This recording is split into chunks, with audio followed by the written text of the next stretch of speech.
বৈষম্য বিরোধী ছাত্র আন্দোলন ও জাতীয় নাগরিক কমিটির উদ্যোগে আত্মপ্রকাশ করতে যাওয়া নতুন রাজনৈতিক দলের নাম চূড়ান্ত হতে পারে চলিত সপ্তাহে। আর এ মাসের শেষ সপ্তাহে দলটির আনুষ্ঠানিক আত্মপ্রকাশ ঘটতে যাচ্ছে।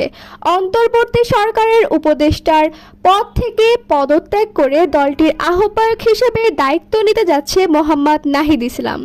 তবে নতুন দলের দ্বিতীয় শীর্ষ পদে সদস্য সচিব কে আসছে তা এখনও চূড়ান্ত হয়নি।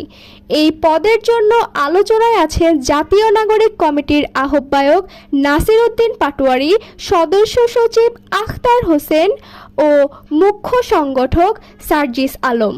জাতীয় নাগরিক কমিটির নেতৃত্ব স্থায়ী দুজন নেতার নাম না প্রকাশের শর্তে উপদেষ্টার পদ ছেড়ে নাহিদ ইসলাম নতুন দলের দায়িত্ব নিতে যাচ্ছেন। চলিত সপ্তাহে বা তার পরের সপ্তাহে সরকার থেকে তিনি পদত্যাগ করতে পারেন। তবে শিক্ষার্থীদের প্রতিনিধি হিসেবে সরকারে থাকছে মাহফুজ আলম, আসিফ মাহমুদ, সজীব ভুইয়া। তারা এখনই নতুন দলে যোগ দিচ্ছেন না। ফেব্রুয়ারির তৃতীয় সপ্তাহের মধ্যে দলের নাম সহ অন্যান্য বিষয় চূড়ান্ত হয়ে যাবে।